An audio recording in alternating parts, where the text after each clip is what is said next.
Morning, Temba. Morning. Do you have an 11 for us? Yeah, we do have a team. Guess I'll just run through it. Aiden and Rickleton at the top. Mulders comes in at 3, myself at 4.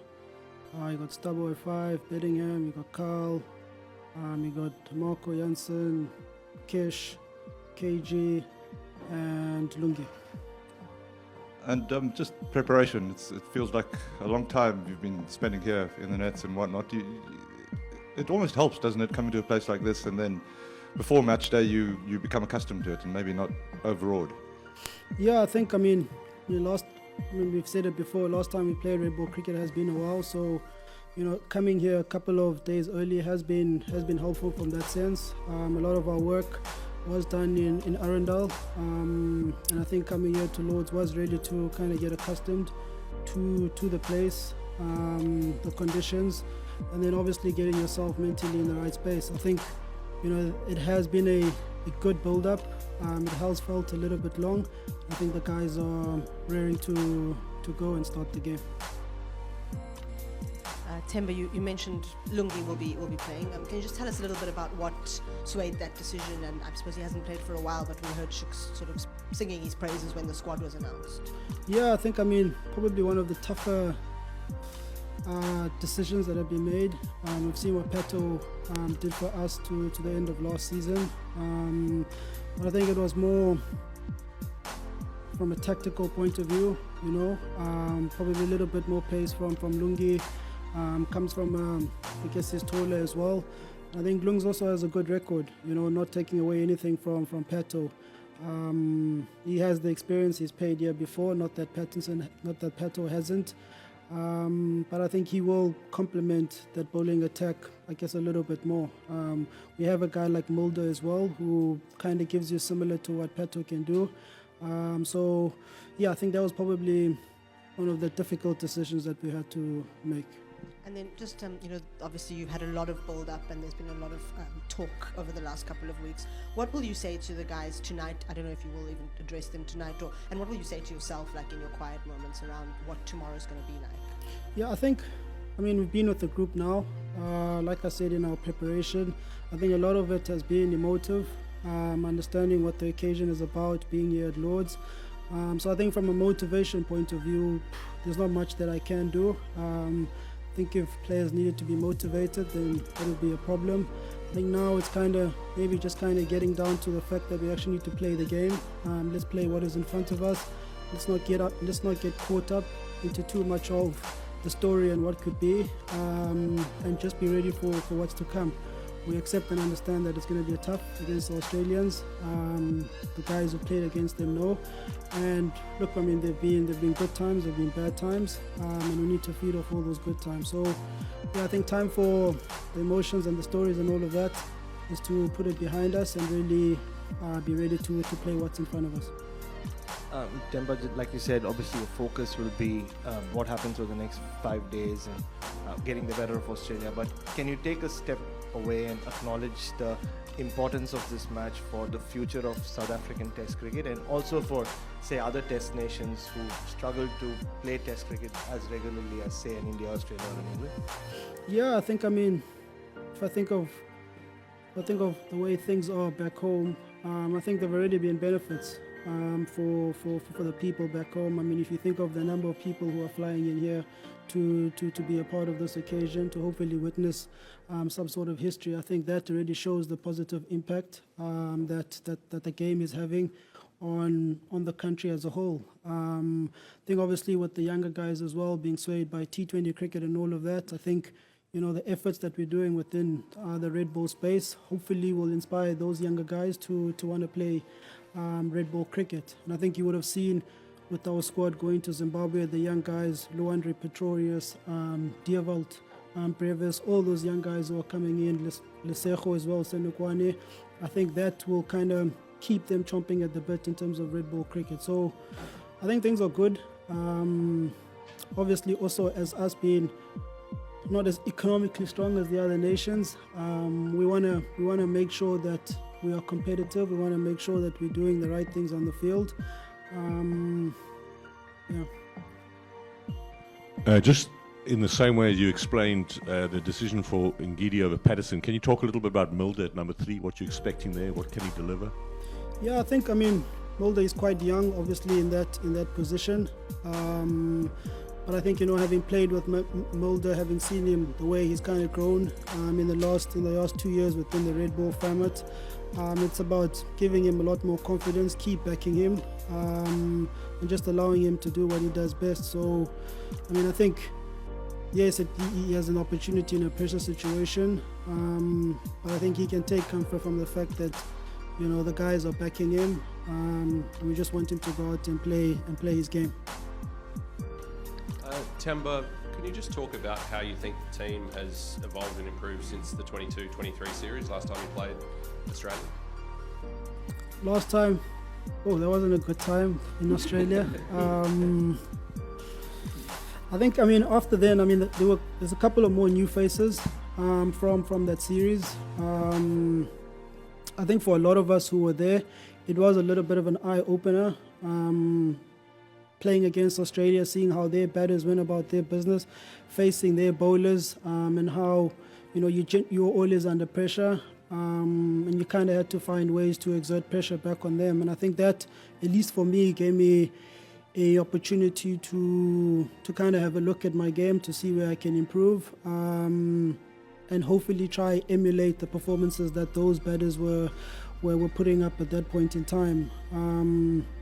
And I think probably also in terms of the way that we wanted to play our cricket as a whole, it influenced that. And I think a guy like Shukri coming in, it was kind of at the right time, if I could say that. That when he came in, it was encouraging guys to be themselves, to play their best cricket. So, yeah, hopefully, those memories are behind us. We can create some new ones now. But I think it was a critical point in our journey as cricketers, but for me particularly, definitely. Temba, what do you say to the likes of Ryan, Tristan, David, who are facing the Australian side in Test cricket for the first time, or do they see enough of them in white ball cricket, franchise tournaments, that you really don't have to say too much? Yeah, all those guys will be up for it. Ryan, Tristan, they'll all be up for it. I think, like for us, I don't think it's any different, to be honest. You accept that it's going to be tough, but at the same time, you got to have the belief that what you have is enough. I think belief is a big thing. A lot of the athletes will tell you that, and I think from a team's perspective, we don't expect the guys to be any different. Just be the player that you know, and we need you to be. The way Rickleton has come into the team and almost cemented his position there, the opener, there's a reason behind all of that. So whatever he's done to do that, let him continue that. And Stubbo as well, exciting talent. He has an opportunity for him to show why he's highly revered within our circles. Temba, you've this week spoken to Sport 24, Guardian, ESPN. You did a piece with the BBC. To everyone, yeah. Yeah, everyone. Basically. Is it easy to kind of stay above the narrative, like your story, where you come from? Are you able to kind of differentiate between like focusing on what's happening and also how significant this is? Are you able to find that balance? Yeah, I think that's a good question. It's quite challenging, to be honest. Yesterday we were at the captain's dinner with the Hall of Fame inductees, and that question got asked. I try to focus on the cricket as much as I can, to be honest with you. I try not to get drawn too much into the emotional side of it, but it is important. It is a thing. I try to soak it in as much as I can in that moment, but then kind of switch into kind of the playing mode. So I think, like I said yesterday, my story has been an interesting one. It's been a beautiful one in a lot of ways, and yeah, hopefully there's a lot more happy moments within it. Is it heavy to hold all that? Not, if you asked me 3 or 4 years ago, I'd probably say that, Daniel, but probably not so much now. I think I look at it with a lot more gratitude, if I could say.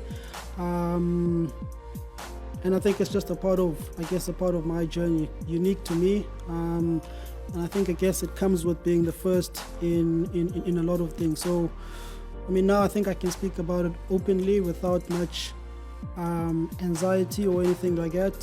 But yeah, maybe 4 or 5 years ago, I probably wouldn't even answer the question. Yeah. Temba, for South Africans, it almost feels like Australia win ICC trophies all the time, and of course that's not the case with other teams. And I just wonder, what difference do you think this might make for teams like South Africa? We saw New Zealand win it the other year, and I'm not sure it's made that much of a difference for them. But what would it do? Yeah, I think, for us as the players, we know that what we control is what we do on the field of play, and for us to remain competitive, for us to be regarded as a top cricketing nation, we got to be in these positions where we can go for silverware. So I think that's already ticked. I think obviously going over the line, is part of the whole story. And I think for this bunch of players, for this group, for Shukri, I think it'll be a massive feather within our cap. So yeah, we'll always try to focus on what we need to do on the field. We always speak about excellence. We always speak about doing something special for the country and also for each other. So here's another opportunity for us to do that.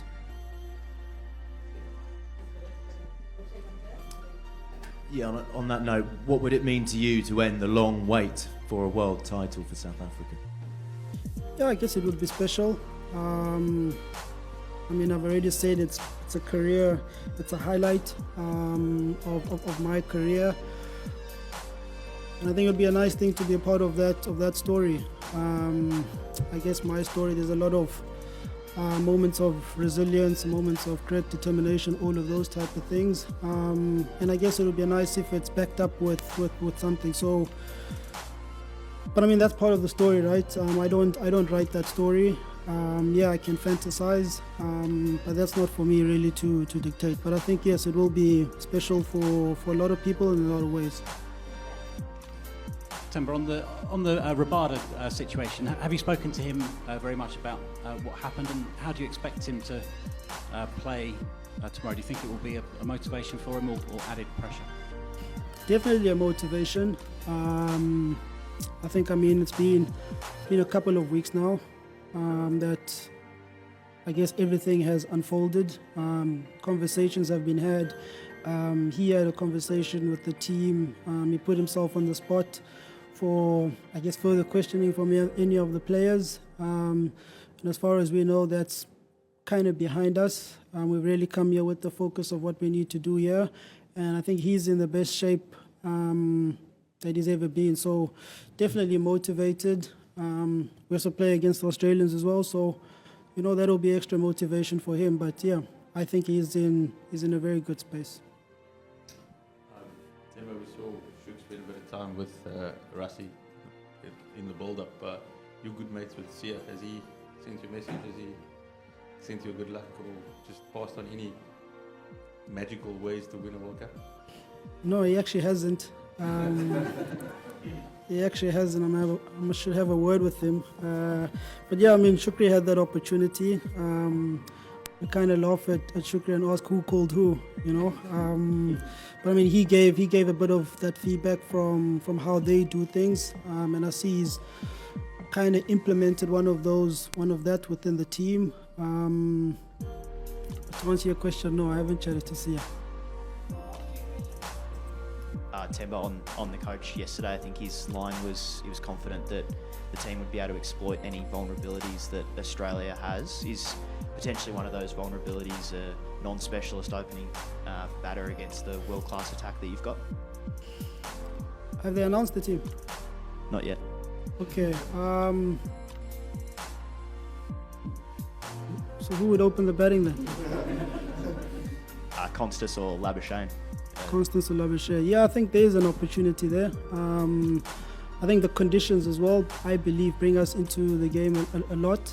With the swinging ball, very different to Australian conditions, different to South African conditions as well. So, yeah, that definitely gives us an opportunity. I think both teams have formidable bowling attacks. I think the real opportunity is within the two batting lineups and how they are able to kind of front up and give their bowlers a score to bowl at.